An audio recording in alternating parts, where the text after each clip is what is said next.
반갑습니다. 오늘은 신명기 21장 강해 설교를 할 건데요. 강해 설교 전에 제가 잠깐 광고를 할게요. 이게 뭐냐면은 이게 보면대예요. 이 보면대 하나에 소매 가격이 15,000원, 20,000원 이렇게 팔아요. 그런데 이거를 도매로다가 300개 이상, 500개 이상 사면은 이거를 하나에 7,500원씩 8,000원, 7,500원씩 이렇게 사올 수가 있어요. 그래가지고 최순애가 이거를 500개, 이거 보면 돼. 500개를 사가지고 최순애가 가는 교회 곳곳마다 이거를 필요한 만큼 뭐 10개가 됐던 30개가 됐던 뭐 15개가 됐던 뭐 5개가 됐던 필요한 만큼 돈 1원도 100원도 안 받고 공짜로 다 나눠줘요. 네, 어저께도 교회를 2군데를 다녀왔어요. 어저께는 교회를 2군데를 다녀왔는데요. 서울 쪽이에요. 서울에 2군데 왔는데 2군데 다녔는데 이게 필요하다고 그래가지고 한 교회당 15개씩 거기다가 주고 왔어요. 차에 트렁크에 이거를 싣고. 그러니까는 최순애가 이제 여러분 교회 가잖아요. 그러면은 이거를 갖고 다니니까는 잊어버리지 않게 몇 개가 필요해. 우리 교회는 몇 개가 필요해. 우리 교회는 이거 보면대가 많이 필요하거든. 한 30개가 필요해. 그러면은 30개를 드릴 것이고, 이거 50개가 필요해. 그 50개 드릴 것이고, 이거 2개만 줘. 2개가 필요해. 그러면 2개를 드릴 거니까는 말씀을 미리미리 이렇게 해주셔요. 만약에 모자라면은 한 500개 더 주문을 해가지고 여러분들한테 무료로 돈 1원 안 받아요. 우리는 예수 피를 나눈 형제예요. 네 거 없어요. 서로 나누는 거예요. 네, 오늘 광고 여기까지입니다.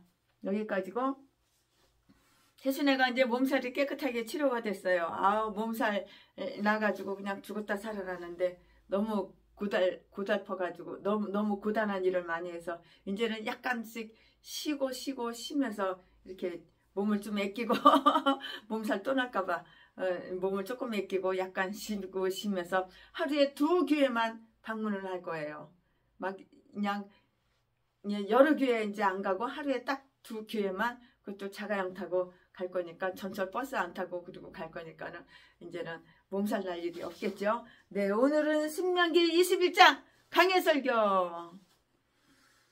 오늘 신명기 21장에서는 다음과 같은 규정이 다 이렇게 저렇게 나와 있어요. 그러면 그 규정이 뭐냐? 규정에 대해서 말씀을 드리고 강의를 할 건데요. 살인을 행한 자가 도망가. 다른 사람 죽여놓고 자기는 도망가. 살인을 행한 자가 도망하여 처벌을 줄 수 없을 때 도망갔으니까 어떻게 처벌을 줘요? 그 살인을 하고 도망갔는데 그 살인자를 잡아야지 뭐 처벌을 하든지 말든지 하는데 도망갔으니까 어디로 도망간지를 모르는 거예요. 살인을 행한 자가 도망하여 처벌을 줄 수 없을 때 그 피의 죄책을 이스라엘 땅에서 제거하는 방법에 대해서 1절부터 9절까지 오늘 설교 말씀은 다 21장이에요. 신명기. 네, 1절부터 9절까지 말씀을 강의를 할 거고요. 그 다음에 9절부터 꼭 그 다음에 또 이렇게 할 건데요. 그 다음에는 포로로 잡은 여자의 종기를 보호해 주는 것 10절부터 14절까지고요. 비록 총애를 받지 못하는 자라도 창자이면 그의 권한을 부여해 주라는 것 15절부터 17절까지 말씀이고요. 반역하는 아들에게는 제재와 벌을 가하라는 것 18절부터 21절까지 아주 극악한 자의 몸일지라도 사슬에 묶어 두지 말고 정중히 물어야 한다는 인간의 육신에 대한 존엄성 22절부터 23절까지 말씀인데요. 이 말씀 가지고 이제 말씀을 강의 설교를 할 거예요. 그러면 오늘 설교 제목은 무엇이냐? 오늘 설교 제목은 숨겨진 죄악도 버리라. 숨겨진 죄악도 버리라. 이게 설교 제목이고요. 그 다음에 본문 말씀은 신명기 21장 1절부터 9절까지 1절 내 하나님 여호와께서 내게 주어 얻게 하시는 땅에서 혹시 피살한 시체가 들에 엎드러진 것을 발견하고 그 죽인 자가 누구인지 알지 못하거든. 2절 너의 장로들과 재판장들이 나가서 그 피살한 곳에서 사면에 있는 각 성읍의 원근을 지을 것이요. 3절 그 피살한 곳에서 제일 가까운 성읍 곧 그 성읍의 장로들이 아직 부르우지 아니하고 멍에를 매지 아니한 암송아지를 취하고 4절 성읍의 장로들이 물이 항상 흐르고 갈지도 심지도 못하는 골짜기로 그 송아지를 끌고 가서 그 골짜기에서 그 송아지의 목을 꺾을 것이요. 5절 레위 자손 제사장들도 그리로 올지니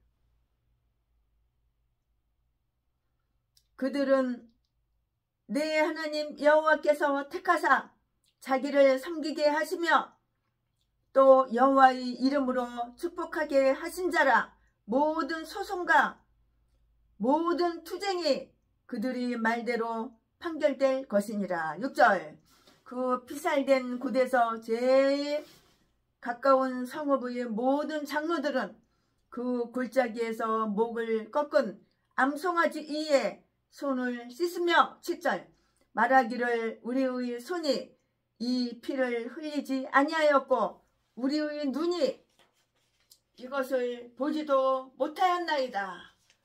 8절 여호와여 주께서 성량하신 주의 백성 이스라엘을 사하시고 무죄한 피를 주의 백성 이스라엘 중에 머물러 두지 마소서 하면 그 피 흘린 죄가 사함을 받으리니. 9절 너는 이와 같이 여호와의 보시기에 정직한 일을 행하여 무죄한 자의 피 흘린 죄를 너희 중에서 제할지니라. 아멘. 네, 이 말씀 가지고 이제 오늘의 강해 설교를 하겠습니다. 이 말씀 가지고 할 건데요. 지금 본문 말씀 제가 읽어드렸어요. 아주 극악한 살인자를 엄격하고 효과적으로 처벌하는 법이 앞에서 19장 11절 이하에 다 이렇게 언급이 되어 있어요. 즉 그러한 극악한 죄를 지은 자들은 잡아 죽임으로써 이 땅에서 피의 죄책을 제거하라는 것이었는데요. 만일 살인한 자가 발견되지 않아 이렇게 처벌할 수 없을 때에는 살인자의 처벌이 아무에게도 알려지지 아니했으므로 그 땅은 아무런 오염도 당하지 않으리라고 이렇게 생각해서는 안 되는 것이에요. 이럴 때에는 중대한 의식을 베풀어서 그 죄에 대한 두려움과 증오를 나타냄으로써 그 죄에 대한 죄책을 없애버려야 되는 거예요. 싹 제거해버려야 되는 거예요. 제거해버려야 되는 것이에요. 여기에는 피살된 시체를 발견하고요. 그 죽인 자가 누구인지 알지 못하는 사람 죽이고 톡 갔어. 도망갔어. 그 경우가 언급되어 있어요. 1절 말씀에 언급되어 있어요. 하나님의 섭리는 때로 놀랍게도 흑암 속에 숨겨진 일들을 밝혀내셨어요. 아무리 숨어서 사람 죽이고 아무리 다른 사람 해치고 그래도 다 발각되기 마련이에요. 다 드러나게 마련이에요. 전라도 개목사 제비목사 악마 악지의 평내순복음교회 박영수 독양비긴 새끼 사람 살해한 새끼 아무리 죄를 숨기고 감추고 덮고 그래도 다 드러나게 되어 있어요. 하나님은 다 드러나게 온 천하 다 드러나게 하는 거예요. 그러니까 목사들은 죄짓지 말아야 되는 거예요. 사악한 죄 다른 사람을 해치면 안 되는 거예요. 돈을 뺏기 위해서 다른 사람 해치면 안 되는 거예요. 사람 때려서 돈 뺏고 사기쳐서 공갈 협박해서 돈 뺏고 이런 거 그만해야 되는 거예요. 이 목사들은. 이 땅에서 피의 죄책을 제거하라는 것이었는데요. 만일 살인한 자가 발견되지 않아서 이렇게 처벌할 수 없을 때에는 살인자의 처벌이 아무에게도 알려지지 아니했으므로 그 땅은 아무런 오염도 당하지 않으리라고 생각해서는 이거는 안 되는 것이라고요. 이럴 때에는 중대한 의식을 베풀어서 그 죄에 대한 두려움과 증오를 나타냄으로써 그 죄에 대한 죄책을 다 제거해야 된다. 제거해야 된다. 하나님 이렇게 말씀하셨어요. 여기에는 피살된 시체를 발견하고요. 그 쳐 죽인 자가 누구인지 알지 못하는 경우가 다 이렇게 언급되어 있고 기록이 되어 있는데요. 1절 말씀에 하나님의 섭리는 때로 아주 놀랍게도 흑암 속에 숨겨진 꽁꽁 숨기고 감춘 그 숨겨진 일들을 밝혀내셨으며 죄는 이상하게 그 정체를 드러내고야 마는 것이에요. 사람 죽이고 촉갔어. 살인마. 그래도 숨어있어. 하나님은 다 드러내는 거야. 들춰내는 거야. 발각되는 거야. 미제 사건은 없는 거예요. 시간이 좀 지나서 그렇지. 언젠가는 잡혀요. 언젠가는 발각된다고. 하나님의 섭리는 때로 놀랍게도 흑암 속에 숨겨진 일들을 밝혀내셨으며 죄는 이상하게 그 정체를 다 드러내고야 만다고요. 드러내고야 말았어요. 죄는 이상하게 그 정체를 드러내고야 말았다고요. 그리하여 살인자는 반드시 밝혀지고야 만다는 그 속담이 나오기도 한 것이에요. 이 괜히 속담이 나온 것이 아니에요. 살인자는 아무리 숨어있어도 다 발각된다고요. 드러난다고요. 그러나 항상 그런 것만은 아니었는데요. 때로 마귀는 이 둘의 죄를 감춰가며 이 세상에서 처벌받지 않으리라는 그 약속을 그럴듯하게 이행하기도 해요. 마귀가 주는 지혜, 악한 사탄 마귀가 주는 지혜. 저 사람 죽이고 재산 쫙 빨아먹어. 그리고 톡 가. 마귀가 주는 지혜. 이렇게 숨고 저렇게 숨고 외국으로 배 타고 톡 가. 이런 식으로 예를 들면. 그러나 항상 그런 것만은 때로는 마귀는 이들이 죄를 감춰가며 이 세상에서 처벌받지 않으리라는 약속을 그럴듯하게 지혜, 악한 지혜, 마귀가 주는 지혜는 악한 지혜, 하나님께서 주시는 지혜는 거룩한 지혜, 선한 지혜. 지혜가 틀려요. 똑같은 지혜이지만 약속을 그럴듯하게 이행하기도 하는데요. 그러나 이것은 잠깐 동안일 뿐이라고요. 살인자의 비밀이 드디어 밝혀지리니 땅이 그 위에 잦았던 피를 드러내리라. 이사야서 26장 21절 말씀. 그리하여 정의가 보상되리라. 그리고 이 세상에서 처벌받지 아니한 자는 하나님의 의로운 심판 아래 영원히 서게 될 그날이 오고 있는데요. 수많은 살인자와 사악한 자들이 이 세상에서 처벌되지 않더라도 이들에게는 이미 지나간 것은 다시 찾게 되는 그 전도서 3장 15절. 그 심판의 날이 올 것이라고요. 심판의 날이 오는 거예요. 죄를 지면 하나님이 심판하시는 거야. 죄를 지면은 하나님께서 벌을 주시는 거야. 벌 받는 개목사, 전라도 진도 제비목사 새끼, 전라도 박영수 독양미긴 새끼, 날마다 후원 없어 이것도 없고 저것도 없어. 니 돈 내꺼 동양 한 푼 줍시오. 후원 계좌번호, 통장 계좌번호 사진 찍어가지고 수백 군데 수천 군데 돌려가지고 돈이 3천만 원이 들어왔어요. 진짜인지 알고, 그 말이 진짜인지 알고. 아주 동정심 사는 글을 그럴싸하게, 가짜가 진짜보다도 더 진짜처럼. 그러니까는 그 돈 가지고 내일은 없어. 하나님께서 하늘에서 커다란 프랑카드가 길게 내려와가지고 내일은 없다. 오늘밖에 없다. 그러니까 그 돈을 몇 시간한테 다 탕진하는 거야. 교도소에서 깜빵 같이 살았던 교도소 동기들 다 여기저기 전화해가지고 교회로 오라고 그래가지고 소주 파티, 양주 파티, 여자들 돈 주고 사가지고 씹질이나 시키고 모텔 데리고 가가지고 잘 처먹이고 용돈 주고 마약 사쳐 먹으라고 돈 주고 술값 나눠주고 3천만 원을 몇 시간 안에 다 탕진해버렸어. 그리고 그 다음날 하루 지나서 후원 나 돈 없어.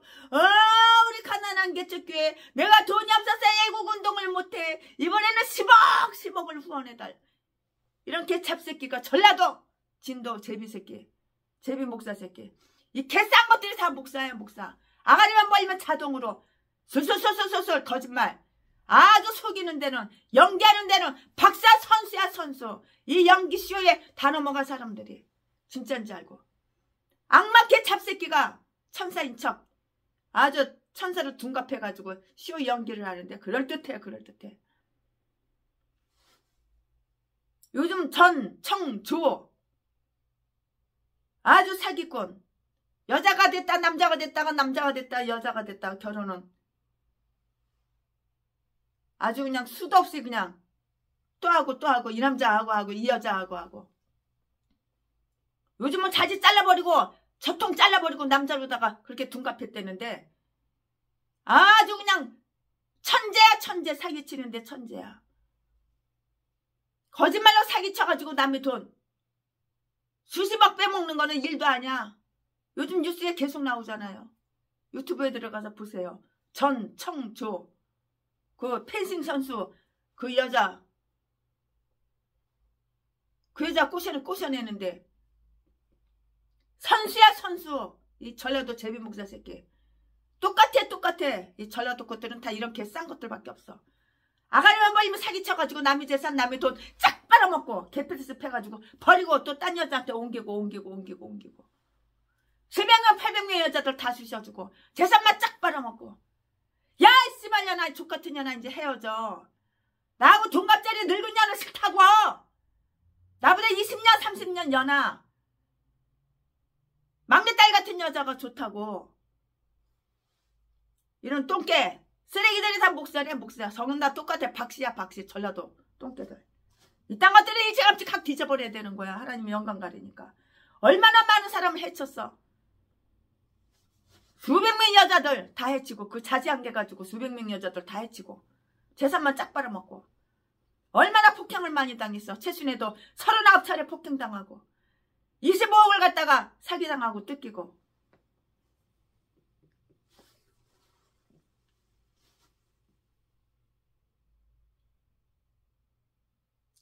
살인자를 찾기 위해서 목격자의 말을 들어보고요. 그 일의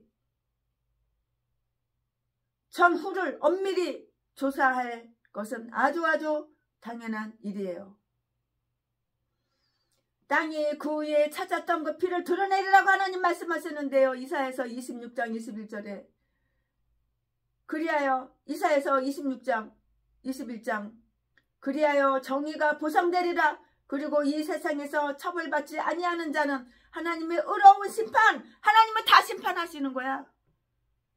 아무리 숨어서 다른 사람 해치고 재산만 쫙 빨아먹어도 폭행해가지고 아가리만 벌리면 그냥 사기치고 속여가지고 가짜가 진짜보다 더 진짜처럼 연기를 하니까는 사람들이 다 넘어가는 거야. 그리고 이 세상에서 처벌받지 아니한 자는 하나님의 의로운 심판 아래 영원히 서게 될 그날이 오고 있는데요. 수많은 살인자와 사악한 자들이 이 세상에서 처벌되지 않더라도 이들에게는 이미 지나간 것은 다시 찾게 되는 전도서 3장 15절 심판의 날이 반드시 온다고 해. 심판의 날이 하나님께서 심판하시는 거예요. 죄를 지면 하나님 벌 주시고 하나님이 심판하시는 거예요. 이럴 때에 할 일에 관한 그 지시를 한번 살펴보자고요. 살인자를 찾기 위해서 목격자의 말을 들어보고요.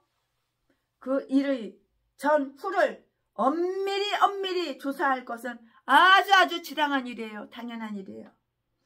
그리하여 죄 지은 자를 찾아내기도 하는데요. 그러나 만일 어떠한 실마리도 잡을 수가 없고요. 또한 누구를 문책할 수도 없을 때는 가까운 성읍의 장로들이 이 일에 관여하게 이렇게 되어 있었는데요. 성읍에는 23개의 법정이 다 이렇게 있었어요. 만일 어느 성읍이 제일 가까운 성읍인지 의심스러울 경우엔 그 공의회가 사람들을 보내서 정확하게 원군을 제도록 했다고요. 2절 3절 말씀에 백성을 대표하는 자는 백성의 이익을 추구하여야만 하는데요. 그리하여 성읍에서 권력과 명예를 지닌 자는 불평을 제거하도록 전념해야 하고요. 지방과 나라에서 잘못되어지고 있는 것들을 이렇게 시정해야만 한다고요. 그러기에 가장 가까운 성읍에 있는 사람들은 선을 위해 일하는 하나님의 종과 마찬가지로 그 성읍의 복지에 아주 커다란 영향력을 다 이렇게 저렇게 미치고 있었어요. 제사장들과 레위 사람들도 이 엄숙한 일을 돕고요. 또 주재하여야만 하는 것이에요. 5절 말씀에. 그리하여 이들은 율법에 따라서 모든 일을 주관하고요. 백성들을 대신하여 무죄한 피를 주의 백성 안에 머물러 두지 마소서 하는 그 기도를 드려야만 되는 것이라고요. 8절 말씀에. 이스라엘의 왕이신 하나님은 이들을 재판장으로 삼으사 모든 소송과 투쟁을 그들이 말대로 이렇게 판결하도록 했는데요. 이스라엘 사람들이 이러한 안내자와 감독자 그리고 통치자를 두어서 모든 경우에 특히 앞에서 언급된 성스러운 일들에 대해 그들이 의무를 다할 수 있었다는 것은 이스라엘의 한 특전이었다고요. 이들은 암송아지를 아주 험하고 경작되지 않은 골짜기로 끌고 가서 죽여버렸는데요. 3절 4절 말씀에 이것은 제물이 아니었어요. 왜냐하면 그것은 제단에 바쳐진 것이 아니었기 때문인 것이에요. 오히려 이것은 만일 그들이 살인자를 잡았을 때는 이렇게 하겠다는 엄숙한 선언이고요. 그 암송아지는 멍에를 맨 일이 없는 송아지라야 이렇게 했어요. 어떤 자들은 이것은 그 살인자가 발리알의 자손이라는 것을 의미하는 것이라고 이렇게 말하는 분도 계셔요. 우리 삼배 목사님 신학자들 중에서 그 암송아지는 멍에를 맨 일이 없는 송아지라야 했는데요. 어떤 자들은 이것을 그 살인자가 그 발리알의 자손이라는 것을 의미하는 것이라고 하는데요. 그리고 암송아지를 험한 계곡으로 끌고 왔다는 것은 그 사람의 흉악성을 의미하고요. 이 땅에 피를 흘리는 불경으로 해서 그 땅이 볼모로 화해 버린다는 것을 이렇게 의미한 것이에요. 이것을 의미한 것이라고요. 그래서 유대인들은 만일 이후에도 살인자가 발견되지 않았다면 암송아지가 죽은 이 골짜기에는 씨를 뿌릴 수도 없었고요. 경작을 할 수도 없었다고 이렇게 말씀을 하셔요. 장로님들은 죽은 암송아지 위에서 물로 손을 씻고요. 그들이 이 무리한 피를 흘리지 아니했을 뿐만이 아니라 누가 범죄했는지도 알 수 없다는 고백을 이렇게 말을 했는데요. 6절 7절 말씀에 그뿐만이 아니라 살인자를 알고도 감추어 주어 도망할 수 있도록 도와주거나 권고한 일이 없다고 이렇게 고백하였고요. 이러한 관례로 다윗은 내가 무죄함으로 손을 씻으리이다고 이렇게 말하고 있어요. 시편 26편 6절 말씀에. 그러나 만일 빌라도가 그것을 염두에 두고 있었다면 마태복음 27장 24절 말씀에 그는 이 의식을 악용하여 무죄한 줄 알면서도 예수 그리스도를 비방하면서도 이 무죄한 피해에 대해 자신은 아무런 죄가 없다고 이렇게 주장한 것이에요. 사실과 맞지 않는 항의는 아주 무용한 것이라고요. 제사장은 그 나라와 민족을 위해서 기도해야 했는데요. 즉 하나님께 그들에게 자비하셔서 숨겨진 살인자가 받아야 할 심판을 그들에게 내리시지 않게 해달라고 이렇게 기도를 해요. 그 살인자는 그 성읍의 사람이거나 혹은 성읍 속에 지금 숨어 있다고 추측할 수가 있는데요. 그러므로 제사장들은 그가 사람들 중에 섞여 더 이상 잘못된 일을 저지르지 않도록 이렇게 기도를 해야만 하는 것이에요. 민수기 16장 22절 말씀에 주여 당신의 백성 이스라엘을 사하소서. 8절 말씀에 우리가 사악한 자의 악한 행실을 들었을 때는 그들의 악행으로 떨며 신음하는 우리 국토를 위해서 하나님의 자비를 진심으로 간구해야만 하는 것이에요. 다른 사람들은 그들의 죄악으로 자기들이 그 피의 그릇을 채우고 있더라도 우리는 용서의 기도를 드림으로써 죄의 그 그릇을 다 이렇게 비워야 하는 것이라고요. 하나님은 다음과 같은 의식을 행하도록 이렇게 명령을 하셨는데요. 그 명령이 뭐냐면 의식을 행함으로 백성들에게 살인자에 관한 말을 들려 줄 수도 있는 그 기회가 되어서 어떠한 방법으로든지 그를 찾아내는 데에 도움이 되었을 것이에요. 사람들은 그가 피를 흘리게 하는 불경한 일을 했을 뿐만이 아니라 우리 모두가 다윗처럼 피의 죄책에서 나를 구원하소서라고 이렇게 기도를 해야 하는 것이에요. 땅에 물들인 끔찍스러운 피에 대한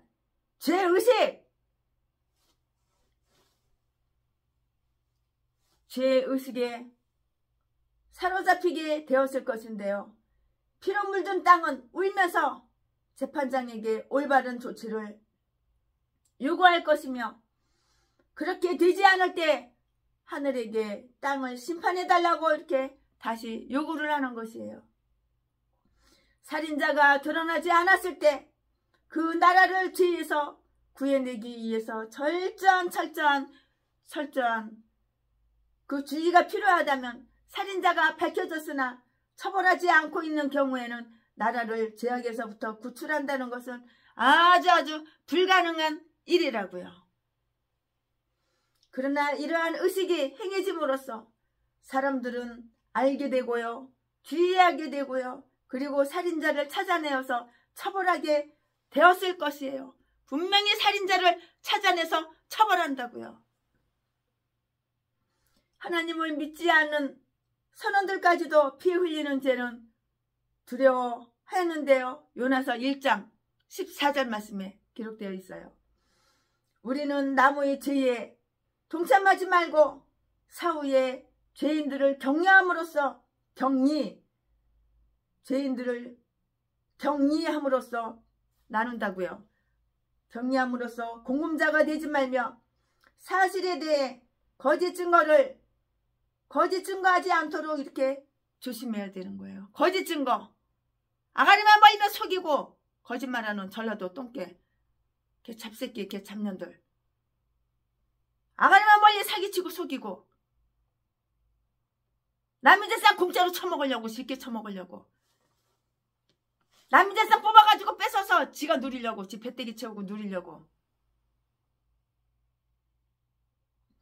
우리는 남의 죄에 동참하지 말고 사후에 죄인들을 격리함으로써 공범자가 되지 말며 사실에 대해 거짓 증거하지 않도록 주의를 해야 하는데요. 만일 우리가 이들을 책하지도 않고 책망하지도 않고 이 말이죠. 책하지도 않고 항의하지도 않는다면 우리는 어두움이 열매 없는 일에 함께 하게 이게 된다고요. 하나님이 명하신 의식이 의미하듯이 많은 사람들 가운데 어떤 한 사람의 죄를 범했을 때 고린도 교회는 회개했어요. 근데 전라도 똥개 개목사 쓰레기들은 나는 회개할 게 없어. 나는 의인이야. 평생 의롭게 살았어. 나는 의인이야 의인. 나는 예수님보다도 인생을 더 깨끗하게 살았어. 나는 하나님보다도 더 죄 지은 적이 없어. 이런 똥개 새끼. 전라도 진도 제비 목사 새끼. 아가리를 칵 찢어버려야 돼 그냥. 사기치고 도둑질하고 자지 팔아 처먹고 매춘부 새끼가. 이게 의인이야 이게? 가부채 쓴 여자, 돈 많은 여자, 고아줄 쓴 여자, 돈 많은 여자 유혹해서 꼬셔서 개뺏에서 패고 남의 집에 와가지고 도둑질 강도질 다 해간 새끼가 이게 의인이냐 이게? 아가리만 벌리면 사기치고 거짓말하고.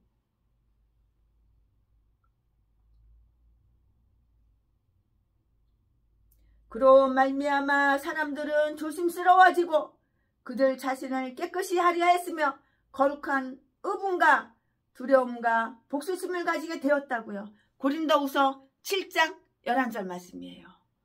아멘. 지금부터는 설교 제목이 바뀌고 본문 말씀도 바뀌어요. 지금부터 설교 제목은 포로된 여인의 문제. 지금부터 본문 말씀은 신명기 21장 10절부터 14절까지. 지금까지는 최순애가 신명기 21장 1절부터 9절까지 했는데 이제는 10절부터 14절까지. 10절. 내가 나가서 대적과 싸움을 당하여 내 하나님 여호와께서 그들을 내 손에 붙이심으로 내가 그들을 사로잡은 후에 11절이에요. 내가 만일 그 포로 중의 아리따운 여자를 보고 연연하여 아내를 삼고자 하거든. 12절이에요. 그 다음 그를 내 집으로 데려갈 것이요 그는 그 머리를 밀고 손톱을 베고. 13절 13절 또 포로의 의복을 벗고 내 집에 거하며 그 부모를 위하여 1개월 동안 애국한 후에 내가 그에게로 들어가서 그 남편이 되고 그는 내 아내가 될 것이요. 14절 그 후에 내가 그를 기뻐하지 아니하거든. 그 마음대로 가게 하고 결코 돈을 받고 팔지 말지라. 내가 그를 욕부였은즉 종으로 여기지 말지니라. 아멘. 이거 본문 말씀이에요. 이 말씀 가지고 또 쭉쭉쭉쭉 이어서 강의 설교 시작하겠습니다. 네, 여기 나온 율법에 그 율법에 의하면 싸움터에 나갔던 자는 만일 그가 원한다면 그가 사로잡은 포로와 결혼할 수 있도록 이렇게 허용을 했어요. 허용. 이들이 무례함을 막기 위해서 모세는 이들에게 이러한 것을 허락해 주었는데요. 만일 이들에게 이렇게 결혼하는 일이 허용되지 않았다면 이들은 자기들이 그 욕정대로 그들과 결혼하여서 자기들을 그 불경스럽게 만들 것이고요. 그리하여 군대는 아주 공경에 부딪히게 될 것이었다고요. 얼마나 공경스러워요. 곤란한 거예요. 이들은 이미 아내를 가지고 있었을 것이고요. 유대인들이 말대로 다른 여인을 취하여 둘째 부인을 삼았을 것인데요. 지나친 욕정으로 타락하게 되는 일은 여러모로 모세의 율법을 능가하고 있는 예수 그리스도의 계명에 결코 합당치 않는다고요. 복음서에서는 아내를 가진 자가 또 다른 여인을 취하는 것을 이렇게 허용되어 있지 않아요. 자기 마누라가 있으면서 다른 여자를 또 취해. 이거 복음서에서는 허락하지가 않는다고요. 근데 이 전라도 개목사 새끼는 한 여자하고 동거생활하면서 다른 여자하고 양다리 걸치면서 양다리 걸치면서 동거생활하고 동거생활한 여자만 30명, 60명, 70명이야.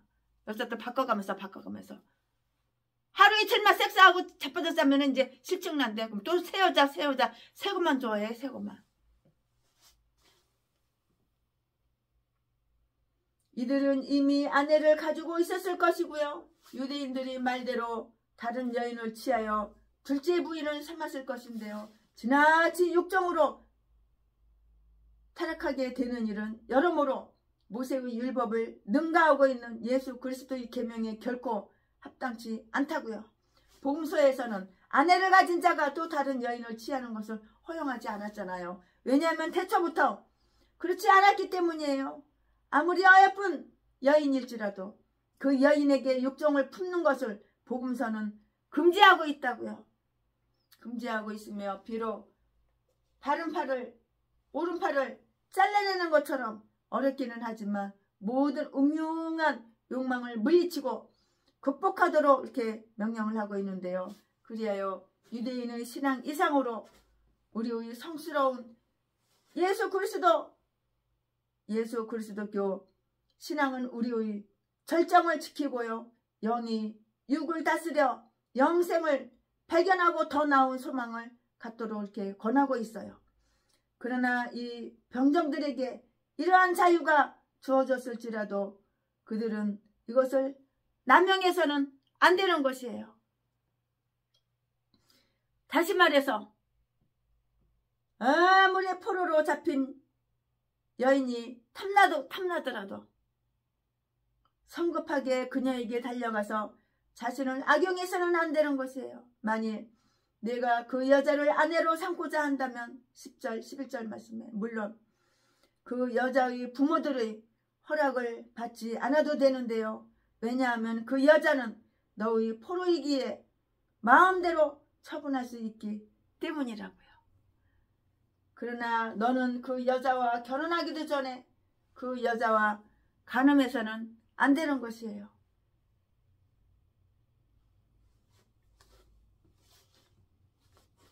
이렇게 허용하는 것은 이성과 덕을 배신하고 분노와 열기 속에서 짐승 같은 무지한 욕정을 만족시키라는 뜻이 아니고요. 아무리 어려운 궁경에 빠지더라도 아름답고 사랑스러운 사람에게는 아주 존귀하고 관대한 사랑을 베풀어야 한다는 것을 말해주기 이함인 것이에요. 만일 그가 원한다면 그 여자를 아내로 삼아도 되는 것이에요. 그러나 그 여자를 매춘부처럼 다루어서는 안 된다고요. 너는 서둘러서 그 여자와 결혼하지 말고 그 여자를 너희 집에 몇 달간 그냥 있게 해야 한다. 12절 13절 말씀에 그동안 그는 이렇게 행하도록 한다. 이렇게 다 규정이 다 있어요. 그는 그 여자의 정을 멀리하도록 노력해야 하고요. 왜냐하면 그 여자와 결혼한다 하더라도 나쁜 것은 아니지만 당신의 그 율법은 이것을 자취했었다고요.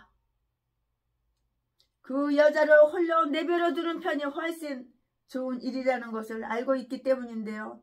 그리하여 그 여자의 머리를 깎아버리게 하여 그 여자의 머리에 매혹당하지 않으려 하는데요. 그리고 손의 아름다움을 손상시키기 위해서 그 여자의 손톱을 자르게 하라고 이렇게 말을 했고요. 우리는 무절제한 사랑으로 유혹하는 것에 대한 우리의 애착을 아주 이렇게 잘 조절을 해야만 하는 것이에요.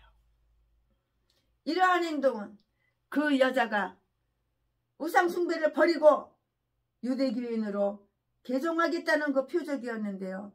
그 여자가 머리를 자르고요.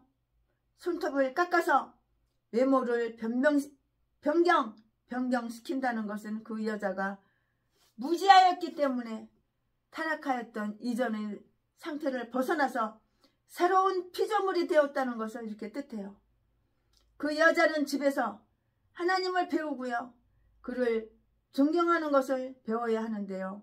그리하여 만일 그 여자가 그것을 거부하고 우상숭배를 계속해서 고집하면 그는 그 여자와 결혼해서는 안 된다고 유대인들은 이렇게 말을 하는 거예요. 우상숭배하는 여자하고 결혼하면 절대로 안 되는 거예요.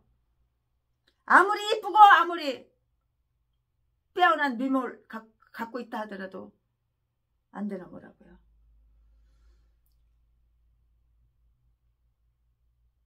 유대인들은 말하는데 이렇게 말을 하는데요. 믿는 자는 믿지 않는 자와 멍에를 같이 하지 말라. 하나님이 이렇게 분명하게 말씀하셨어요. 믿는 자는 믿지 아니하는 자와 멍에를 같이 하지 말라고 한 고린도후서 6장 14절 말씀을 한번 기억해 보세요. 불쌍한 포로를 학대하지 말아야 한다는 것인데요. 또한 여기에서 그 여자의 나라에서 귀하게 나서 귀하게 이렇게 키워졌지만 이제 하나의 평범한 이스라엘 군인과 결혼하려고 하는데요. 아무런 허락도 축복도 빌 수 없이 헤어져 있는 그녀의 아버지와 어머니를 위해서 애통하는 시간을 갖도록 해야 하고요. 이 슬픔이 정돈되어서 다소 사라지거나 그리고 그 여자가 포로되어 있는 그 나라를 이해하고 받아들이기 전에 결혼을 강요하는 것은 더 불친절한 일이었을 것이라고요. 그 여자는 우상을 멀리하는 것을 애통하게 받아들이기보다는 기쁘게 여겨야 한다고요. 그리고 그녀에게 가깝고 귀중한 친척들에게만 자신의 그 정성을 기울일 수 있어야 하는 것이라고요. 두 번째로 그 여자와 결혼할 뜻으로 그 여자를 그의 집에 들여왔으나 마음이 변했을 때에는 여느 죄수처럼 그 여자를 팔지 말고요. 그가 처음엔 결혼하려 하여 그 여자를 기쁘게 하고자 하다가 나중에 실망시킨 것인즉 만일 그 여자가 자기 나라로 돌아가기를 원하거든 자유로이 이렇게 보내줘야 되는 거예요. 자유로이 가게 해야 한다고요. 14절 말씀에. 그 여자를 조롱하여서 괴롭히지 말아야 하고요. 그리하여 여기에서는 의와 정절이 특히 사랑을 요구하여 애정을 표시하고 결혼을 약속하는 율법을 다 이렇게 암시해주고 있는 것이에요. 결혼은 아주 엄숙한 일이에요. 아주 엄숙한 일로서 신성시 되어야 하고요. 결코 조롱삼아 하는 일이 되어서는 결코 안 되는 거예요. 근데 이 전라도 개목사 재미목사 새끼는 결혼식만 10번도 더 해. 같이 여자들 바꿔가면서 산 여자만 100명 가까이 돼. 돌아가면서 키 좀 크고 조금 낯짝이 반반하다고.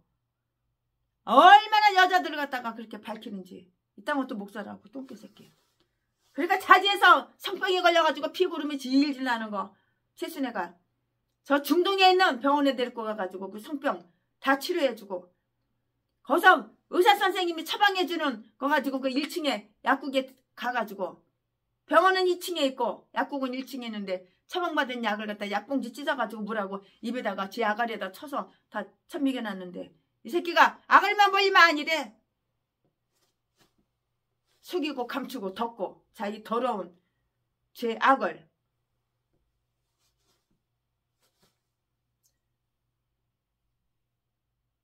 아멘. 지금부터는 설교 제목이 또 바뀌어요. 본문 말씀이 또 바뀌어요. 지금까지는 최순애 목사가 신명기 21장 1절부터 14절까지 했는데 이제는 15절부터 17절까지. 설교 제목은 존귀한 장자권. 15절. 어떤 사람이 두 아내를 두었는데 하나는 사랑을 받고 하나는 미움을 받다가 그 사랑을 받는 자와 미움을 받는 자가 둘 다 아들을 낳았어요. 둘 다 아들을 낳았다 하자. 그 미움받는 자의 소생이 장자여든 16절 자기의 소유를 그 아들들에게 기업으로 나누는 날에 그 사랑을 받는 자의 아들로 장자를 삼아 참 장자 곧 미움을 받는 자의 아들보다 앞세우지 말고 17절 반드시 그 미움을 받는 자의 아들을 장자로 인정하여 자기의 소유에서 그에게는 두 못을 줄 것이니 그는 자기의 기력의 시작이라 장자의 권리가 그에게 있음이니라. 아멘. 본문 말씀이에요. 이 말씀 가지고 또 강해설교 쭉쭉쭉쭉 하겠습니다. 네, 이 율법에서는 정당한 이유 없이 아버지가 맏아들, 큰아들에게 재산 상속을 거부하는 것에 대한 이 제재를 가하고 있어요. 여기에 나오는 기절 15절은 매우 교훈적이에요. 이것은 일부 다처제의 단점을 나타내고 있는데요. 모세의 율법은 일부 다처제의 제한을 가하지 않았어요. 그러나 일부 다처제가 대단히 불편하다는 것을 알게 되자 마침내는 이것이 폐지되었고요. 그들은 스스로 자기들에게 율법의 역할을 했는데요. 여기에 나타난 것을 한번 살펴보기로 하자고요. 1000사람 중에 한 명이긴 하지만 만일 어떤 남자가 두 아내를 가졌다고 하면 둘 중 한 아내는 사랑을 받는 자이고요. 하나는 야곱이 레아를 미워했듯이 미움받는 아내가 될 것이라고요. 분명한 사람은 사랑을 덜 받는다고요. 이들은 서로 다투고 시기하고 혼란을 일으키고요. 사악한 일을 하여 이들이 남편은 항상 마음이 불안하지요. 그리고 마음이 불안하고 마음이 괴로워할 것이에요. 분명해요. 보나마나 뻔할 뻔짜예요. 그러므로 이들은 탐욕 속에 몸을 내어 맡기는 것보다 하나님의 율법에 따라서 순종하며 만족하는 것이 더 훨씬 더 아주 좋은 것이라고요. 여기에서는 또한 하나님의 섭리는 일반적으로 약한 자들을 돕고 있다는 사실이 아주 잘 나타나 있는데요. 그는 부족한 자에게 더욱 풍성한 영광을 주시고요. 왜냐하면 여기에서 말하는 장자는 미움을 받는 여인의 아들이라고 이렇게 가정되어 있기 때문인 것이에요. 야곱의 집안 역시 그러했는데요. 여호와께서 미움을 받는 레아를 보셨다고 했기 때문이고요. 창세기 29장 31절 말씀에 집안의 훌륭한 가장은 이 두 아내에게 현명하게 즐거움을 나누어 주어야 하는데요. 즉 한 아내에게 사랑을 받는 영예를 주었다면 다른 한 아내에겐 장자의 어미가 되는 이 영예를 주어야 하는 것이에요. 여기 나오는 율법은 부모들에 관한 것이었는데요. 부모는 자손에게 편견 없이 공평을 가해야 하는 것이에요.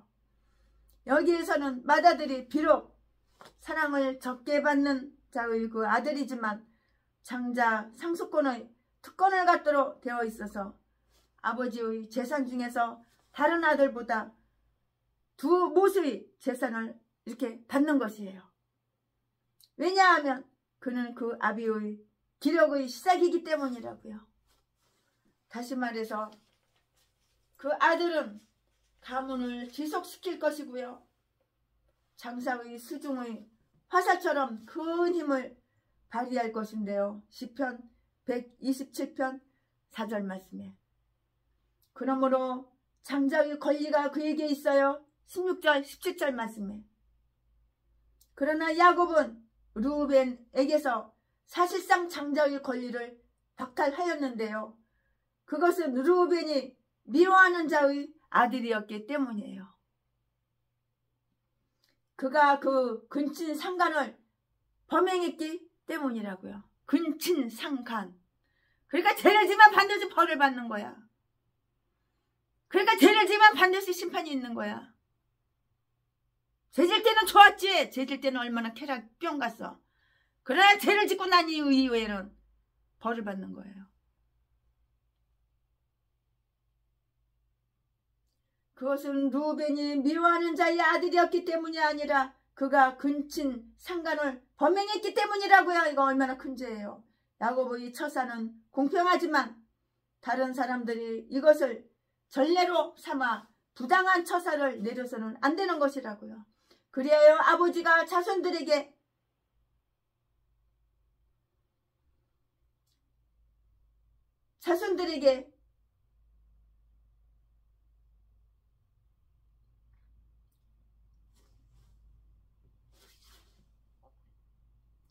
나누어 주어야 하는 것이란데요. 하나님이 은총을 만인에게 골고루 내리시도록 부모들은 그들의 사랑을 공평하게 아무런 차별 없이 자녀들에게 이렇게 똑같이 나누어 주어야 하는 것이에요. 이 자녀는 이쁘고 이 자녀는 미워? 내 뱃속에서 내가 똑같이 낳는데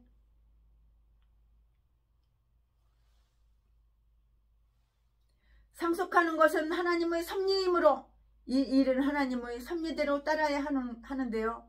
하나님으로부터 명백한 버림을 받지 않는 이상 어떤 아들도 자기 아버지의 버림을 받아서는 안 되고요.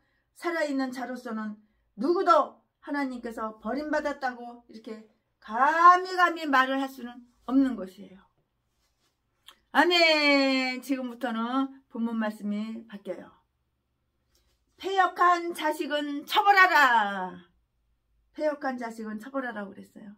신명기 21장 18절부터 23절까지 18절 사람에게 완악하고 패역한 아들이 있어 그 아비의 말이나 그 어미의 말을 순종치 아니하고 부모가 정직하여도 듣지 아니하거든.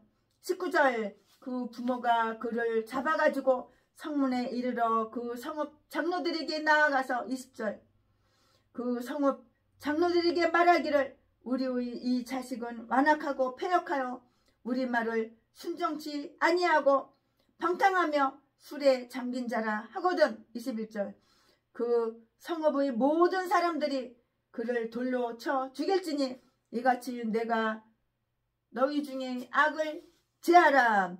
그리하면 온 이스라엘이 듣고 두려워하리라. 22절 사람이 만일 죽을 죄를 범함으로 내가 그를 죽여 나무 위에 달거든. 23절 그 시체를 나무 위에 밤새도록 두지 말고 당일에 장사하여 내 하나님 여호와께서 내게 기업으로 주시는 땅을 더럽히지 말라. 나무에 달린 자는 하나님께 저주를 받았음이니라. 아멘. 이 본문 말씀 가지고 또 이어서 강해 설교할 건데요. 여기서는 먼저 그 패역한 아들을 처벌하는 것에 대한 그 율법을 다 이렇게 해서 이렇게 이야기를 하고 있어요. 부모가 자녀의 권리를 빼앗아서는 안 된다는 것을 첫 번째 율법이라고 한다면 그 다음 율법으로는 부모들이 은혜를 입은 자녀들은 그들이 부모에게 대한 그 공경과 의무를 저버려서는 안 된다는 것을 다 들을 수 있을 것이에요. 왜냐하면 하나님의 율법에는 불공평한 것이 없기 때문이에요. 하나님의 율법은 다 공평해요. 불공평한 것이 아무것도 없어요. 공평하신 하나님은 공평하신 하나님이에요. 여기에서 말하는 범죄자란 그러면 어떤 자인가? 여기서 말하는 범죄자란 어떤 자인가? 완악하고 패역한 아들을 얘기하는 것이에요. 완악하고 패역한 아들이다. 18절에 아이들이 나쁜 길로 들어서게 되는 것은 능력이 부족하다거나 이해력이 느리고 둔하기 때문인데요. 만일 어떤 자녀가 그의 부모에게 오만 불손하고 부모의 권위를 경멸하며 부모의 타 이름이나 훈계를 경시하고 깔보고 우습게 여기고 그가 잘되리라고 타 이루는 것은 복종하지 않고 올바른 훈계를 받기 싫어하고 그의 가족에 수치를 주고 그들을 애통하게 만들고 가산을 다 탕진해버리고 또 방탕한 생활로 부모의 지위를 이렇게 몰락시키려 한다면 그는 아주 완악한 놈, 패역한 놈이라고 이 땅 것도 자식시키라고 그냥 각 죽여버려야지. 이 땅은 아무리 내가 뱃속에서 나서도 이 땅은 없애버려야지. 그놈 아주 완악하고 패역한 자라고요. 있으나 마나한 자식 새끼, 차라리 없는 게 나은 자식 새끼. 특히 그는 방탕하거나 술 취한 자가 그러하다고 했어요. 이것은 다음에 어느 것을 의미하고 있어요. 엄마도 목사고 아버지도 목사인데 아들 새끼는 날마다 술 처먹고 하루 24시간 방구석에 처박혀서 컴퓨터 틀어놓고 게임이나 하고 웅탕한 거나 쳐다보고 주일날 11시 예배도 나오지도 않고. 이딴 거 왜 그럴까요? 부모가 본의 안 듣기 때문에. 부모가 자식 새끼 교육 잘못시켜서 그런 거예요. 다 부모 책임이야. 부모가 특별히 훈계하고 있던 죄를 저지른 것인데요. 그러므로 우리는 여기에서 그가 부모들의 말씀에 순종치 않았다는 것을 분명히 알 수가 있고요. 드무엘 왕이 바로 이런 훈계를 그의 어머니로부터 받고 있는데요. 잠언 31장 4절 말씀에 자녀들을 교육하는 데 있어서 부모는 그들이 술 취하고 싶은 그 욕망을 제어하고요. 술 유혹을 받지 않도록 세심한 주의를 기울여야 한다는 것을 우리는 명심해야 되는 거예요. 그리하여 그들이 추악한 죄를 미워하고 그런 일을 범하지 않도록 다 이렇게 저렇게 가르쳐야 되는 것이라고요. 아들이 방탕하고 술에 취한 자가 되는 것은 그가 부모에 대해 아주 오만하고 완고하기 때문인데요. 이 세상에서 술 취하는 것보다 더 치명적이고 뚜렷하게 인간을 사악한 행위로 이끌어가서 그것을 습관화시키는 것은 없다는 사실을 우리는 주목해야 하는 것이에요. 인간이 술에 취하면 법을 잊게 되고요. 잠언 31장 5절 말씀에 부모를 공경하라는 근본적인 그 율법조차도 다 이렇게 저렇게 잊어버리게 되는 것이에요. 이 범죄자는 어떻게 처벌되는가? 그 자신의 아버지와 어머니가 고발인이 되어 고발해버리는 거지. 19절 20절 말씀에 부모들 스스로가 그 아들을 죽일 수는 없을지 모르지만 그들은 성읍의 장로님들에게 그의 죄를 고해야 하는데요. 정말 애통하는 심정으로 우리의 이 아들을 아주 완악하고 폐역합니다. 내 아들이 완악하고 폐역해요. 이게 나쁜 놈입니다. 라고 이렇게 고발을 해야 하는 거예요. 악에 물들고 회개하기를 싫어해. 전라도 똥개 제비 목사 새끼랑 진도 쓰레기랑 개쓰레기랑 똑같아.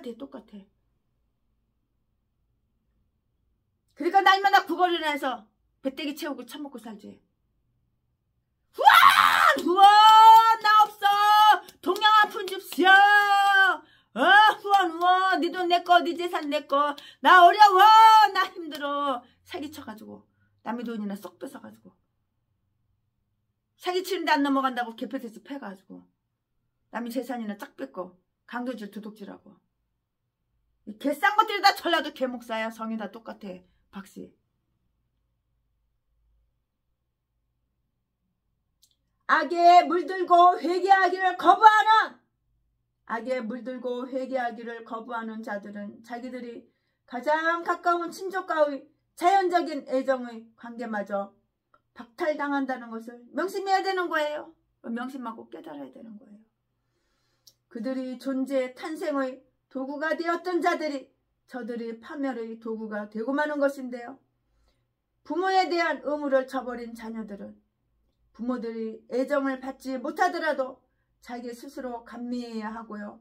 결코 부모를 원망해서는 절대로 안 되는 거예요. 어진 부모들은 자녀들이 반역아가 되어 정당한 벌을 받는 것을 보면 그 마음이 얼마나 아프겠어요. 정말 마음이 아프죠.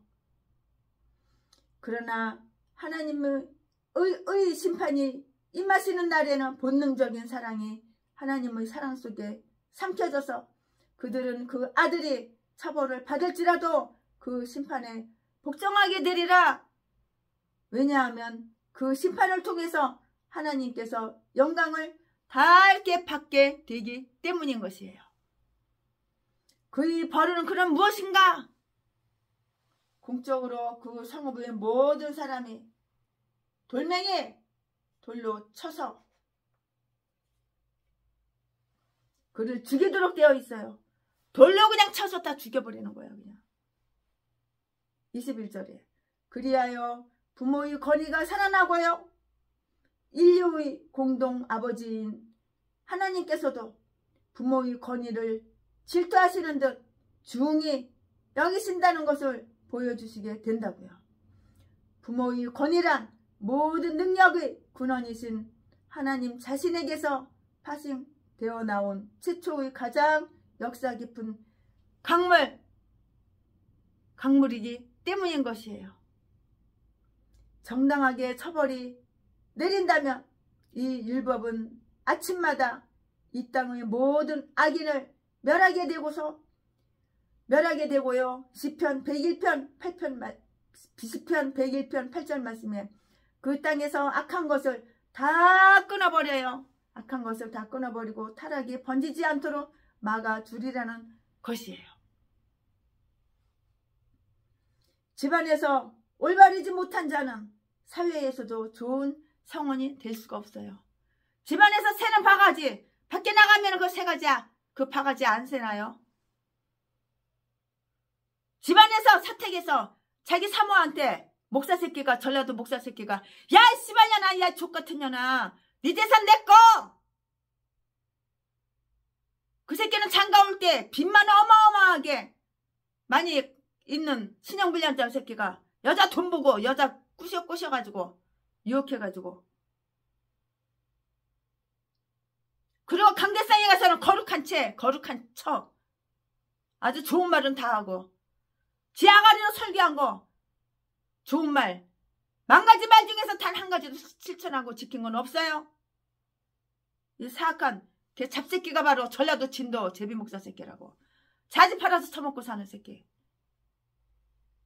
이름은 또 새로 졌어요. 박바울이라고. 하얀 양복이나 쫙쫙 빼입고, 대가리는 그냥 아주 이틀이 머리라 3일이 머리라 미장원에 가서 드라이하고 향수 뿌리고 다니는 새끼. 하얀 배꼽 하나씩 씻고 다니면서. 그의 벌은 무엇인가? 부모의 권위란 모든 능력의 근원이신 하나님 자신에게서 파생되어 나온 최초의 가장 역사 깊은 강물이기 때문인 것이에요. 정당하게 처벌이 내린다면 이 율법은 아침마다 이 땅의 모든 악인을 멸하게 되고요. 악인은 멸망받아서 뒤지는 거야. 네 명대로 살 것 같아?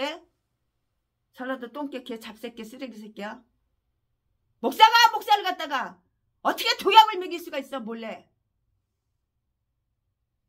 목사라는 새끼가 자칭 총회장이라는 박땡땡 전라도 똥개 새끼가 신학교 하루도 안 다니고 주기도문도 사도신경도 제대로 못 외우는데 어떻게 돈 300만 원 받아 처먹고 목사 한 수를 줘? 그리고 몇 달 안 가가지고 또 버지니아, 미국 버지니아 돈 2,800만 원 받아 처먹고 어떻게 박사학위를 줘? 교육학 박사학위를. 기독교 교육학 박사학위를 줘. 걔 잡새끼야. 양심도 없는 새끼. 이 개싼 것들이 전라도 똥개 새끼들. 사기꾼, 도둑놈, 강도 새끼들이 다 전라도 목사야. 총회장이고. 그의 벌은 무엇인가? 공적으로 그 성읍의 모든 사람들이 돌로 쳐서 그를 죽이도록 되어 있다고요. 21절에. 그리하여 그 부모의 권위가 살아나고요. 인류의 공동 아버지인 하나님께서도 부모의 권위를 질투하시는 듯 중히 여기신다는 것을 보여주시게 된다고요. 부모의 권위란 모든 능력의 근원이신 하나님 자신에게서 파생되어 나온 최초의 가장 역사 깊은 강물이기 때문인 것이에요. 정당하게 처벌이 내린다면 이 율법은 아침마다 이 땅의 모든 악인을 멸하게 되고요. 시편 101편 8절에 그 땅에서 악한 것을 다 끊어버리고 타락이 번지지 않도록 막아주리라는 것은 집안에서 올바르지 못한 건 사회에서도 좋은 성원이 될 수가 없는 거예요. 명찰만 목사지. 전라도 쓰레기 똥개 개잡새끼야. 네 집구석에 사택에서도 네 사모한테 개패듯이 패가지고 갈비를 부러뜨리고 누워있는 사람 해린교에 죽이고 개목사 새끼 누워있는 사모를 갖다가 네가 발로다가 걷어차가지고 사모를 대빠 때려놓고 누워있는 사모에게 발로다가 구두발로다가 모가지를 꾹 밟아가지고 살해한 더러운 개잡새끼. 이 악말 악지 새끼들이 다 전라도 개목사 새끼들이야. 이딴 것들이 다 목사야. 여러분 목사 믿지 말고 하나님만 믿으세요. 목사는 악마 악질 이런 개목사들이 너무 많아요.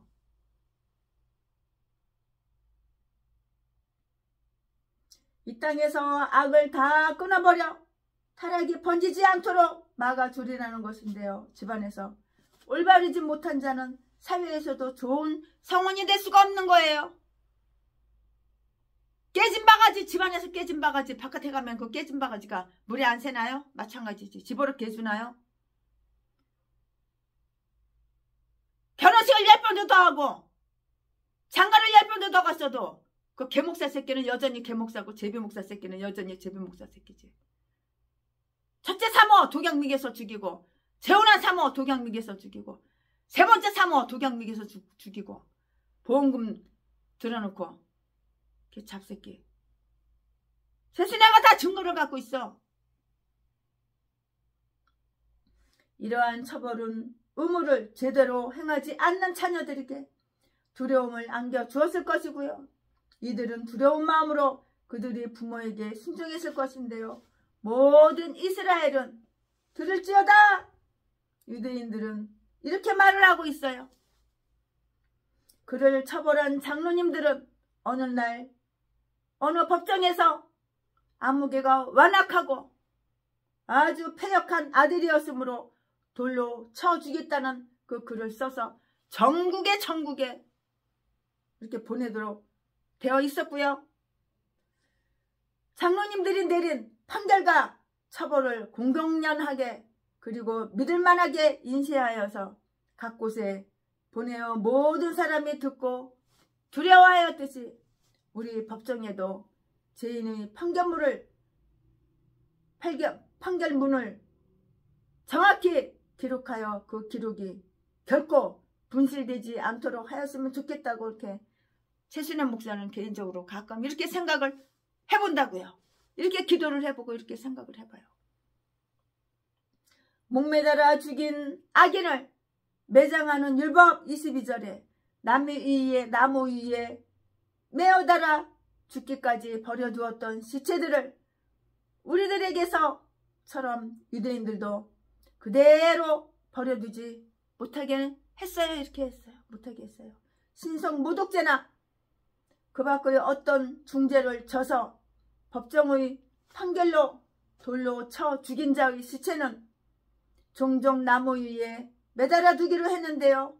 그리하여 그런 일을 세상에 알리고 그의 추행을 밝혀 다른 사람의 마음에 두려움을 주며 듣고 놀랄 뿐만이 아니라 직접 보고 두려워하게 했던 것이에요. 그러나 나무에 단 시체를 밤새도록 두지 말고 해가 지기 전에 땅속에다가 흙에 묻도록 이렇게 했어요. 율법은 이르기를 이런 자에게는 이런 처벌을 내리는 것으로 족하다고 하는데요. 이것으로 이를 피니시 다 끝낸 거예요. 다 일을 끝냈다고요. 그리하여 죄 지은 자를 그의 죄와 함께 무덤 속에 다 묻어버렸어요. 무덤 속에다가 네 죄와 함께 다 묻어버린 거라고요. 하나님은 이처럼 인간의 육신을 존중하고 극악한 죄인에 대해서도 관대히 대하시려 하시는데요. 매주의 그 수요를 율법으로 제한한 이유가 꼭 같은 이유로 인하여 시체를 그대로 노출시켜 두는 시간은 율법으로 한정되어 있었고요. 곧 내 형제가 내게 상스럽게 보일까 함이니라. 사후 처벌은 하나님께서 당신 자신에게 보류해 두신다고요. 우리 인간은 이에 대해 어떤 일도 할 수가 없었고요. 육신의 부활을 믿는 예수 그리스도인들에게 있어서는 죄인의 몸을 사슬로 매단다거나 머리와 사지를 결박하는 일이 좋은 일인가 하는 것을 생각해 볼 만한 일인 것이에요. 이런 행동에는 분명히 어떤 의식적 요인이 있는데요. 모세의 율법에 의하면 죽은 자의 몸에 손을 대는 것은 불경스러운 일이었고요. 마찬가지로 죽은 육신은 땅을 더럽힘으로 시체를 나뭇가지에 그대로 두지 않도록 이렇게 했어요. 그러나 거기에는 예수 그리스도와 상관된 어떤 이유가 주어져 있는데요. 즉 나뭇가지에 매달아 죽은 자는 하나님의 저주를 받은 것이다 이렇게 라는 것이고요. 이것은 인간이 당하는 가장 끔찍한 치욕으로 아주 치욕적이고 모욕적인 것이에요. 그리하여 다른 중죄의 처벌과 마찬가지로 이러한 처형은 그 범인을 하나님의 저주 아래 두는 것이에요. 하늘과 땅 가운데 매달려 있는 그를 본 자는 그가 이 하늘과 땅에서 버림받고 가치가 없는 아주 가치가 없는 무가치한 자가 되어졌다고 생각할 것이에요. 그러므로 이 일이 너무 멀리까지 전해지지 않도록 하기 위해서는 그를 밤새도록 매달아 놓아서는 안 되는 것이에요. 예수 그리스도께서 어떻게 우리를 위하여 저주를 받으시고 율법의 저주에서 우리를 속량해 주었는가를 알려주기 위해서 사도 바울은 나무에 달려 죽은 이 낙인 찍힌 자와 예수 그리스도의 죽음을 비교하여 이렇게 다 예정을 하고 있어요. 갈라디아서 3장 13절 말씀에 모세는 그가 가장 추악한 것을 의미할 때는 하나님의 저주를 받은 것이라고 받은 것이라는 그 기절을 성령에 의해서 사용하고 있는데요. 이후에 이 기절이 예수 그리스도의 죽음에 적용되었는데요. 그 속에서 예수 그리스도가 우리를 율법의 저주에서 속량해 주었다는 것을 알 수가 있어요. 그리하여 우리는 그의 사랑이 얼마나 커다란 힘, 얼마나 커다란 힘인가를 느끼며 그에 대한 우리의 믿음을 더욱 확고히 할 수 있게 된다고요. 그리고 아주 잘 관찰한 바대로 이 기절은 예수 그리스도의 죽음에 다 적용이 돼요. 이 죄인이 하나님의 저주를 받은 것과 같이 예수 그리스도께서 우리의 죄를 다 십자가에 못 박혀 짊어지시고 십자가에 못 박혀 내 죄를 우리의 죄를 십자가에 못 박혀 예수 그리스도께서 다 짊어지시고 예수님도 저녁 때에 저주받은 십자가에서 끌어내려지고 예수 그리스도께서 우리의 죄를 다 짊어지시고 대신 치욕을 당하셨을 뿐만이 아니라 죄인을 해가 지기 전에 매달려 있던 나뭇가지에서 끌어내린 것과 마찬가지로 예수님도 저녁 때에 저주받은 십자가에서 끌어내려주고 묻히게 되었잖아요. 유대인들은 이것을 똑똑하게 두 눈으로 목격했다고요. 요한복음 19장 31절에 다 기록이 되어 있어요. 여러분 한번 개인적으로 찾아보시기 바랍니다. 요한복음 19장 31절 말씀에 그것으로 말미암아 죄는 사하여졌고요. 율법은 완성되었어요. 그리고 그에게 내려졌던 저주도 싫어! 하고 이렇게 멈추게 되었는데요. 죽은 육신이 묻혀졌을 때 이스라엘이 맑고 깨끗하게 되었듯이 예수 그리스도가 행하신 온전한 속죄로서 교회는 다 이렇게 깨끗하게 된 것이에요. 아멘. 최순애 목사가 준비한 것은 여기까지가 끝입니다. 신명기 21장 강해설교 시리즈로 만든 거 이거 강해설교 준비한 것은 여기까지가 끝입니다. 심령이 가난한 자는 천국이 저희 것이요 애통하는 자는 복있네 위로를 받을 것이요 온유한 자 복이 있나니 땅을 기업으로 받겠네 의에 줄이고 목마른 자는 저희 배 부를 것이요 긍휼히 여기는 자는 긍휼히 여김 받겠네 마음이 정결한 자는 하나님을 볼 것이요 화평케 하는 자는 하나님의 아들이라 일컫네 을을 위하여 핍박받는 자 천국이 저희 것이라 내게도 주소서 내가 불을 받기 원하니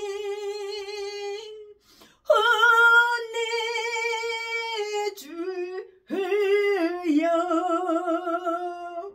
주소서 아멘 아멘 아멘 아멘 아멘 아멘 주님을 찬양합니다. 주님을 사랑합니다. 사랑합니다. 나의 하나님 사랑합니다. 사랑합니다. 아주 많이요. 사랑합니다. 주님 많이 사랑합니다. 죽도록 남은 여생 주님께 충성하겠습니다.